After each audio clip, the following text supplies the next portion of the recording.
So now we look at the comparison table, and in this comparison table you will notice that we are looking at comparing the different configurations. You'll notice that none of the configurations has got all the three criteria of a good amplifier, which would be at the same time, which would be high input impedance, low output impedance, and high gain. Let's look at the common emitter, for instance, bypassed or unbypassed. It has a good gain, quite high gain, and that there I'm talking about current gain, voltage gain, because there's also current gain, which when we speak about current gain, we referring here to the current on the output divided by current on the input. In common emitter, the current on the output being on the collector, the current on the output is IC.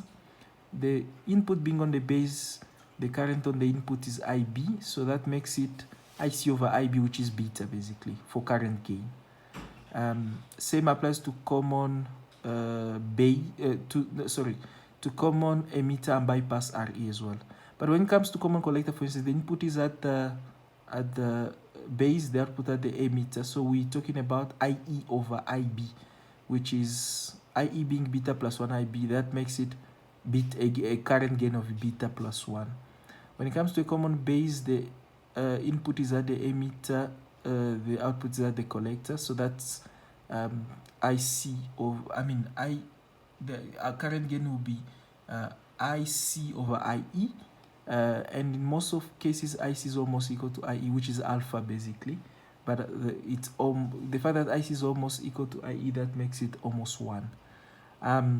In terms of output impedance, as you'll notice, common emitters have quite high input impedance, which is good characteristic. So a common emitter or a common base as well would be placed in first position when it comes to cascading amplifiers to tap into their very high input impedance. But at the same time, the problem is that that was output impedance. The fact that output impedance is high, common emitter or common base can be placed at the end of the cascade. But they've got very high input impedance, both of them, which is good. The common emitter has a high input impedance while the common base doesn't. So normally you'd put then a common emitter at the beginning so that you can tap it into its high input impedance. Then you'll put the common base in the middle to tap into its high gain, and only a common collector at the end to tap into its low output impedance. Then that way, by cascading them as common emitter, common base, and common collector, you'll be achieving then the three characteristics, which is high input impedance, high gain, and low output impedance. Very important to know in which order you'll achieve this. This table is very important, and we sometimes assess on it.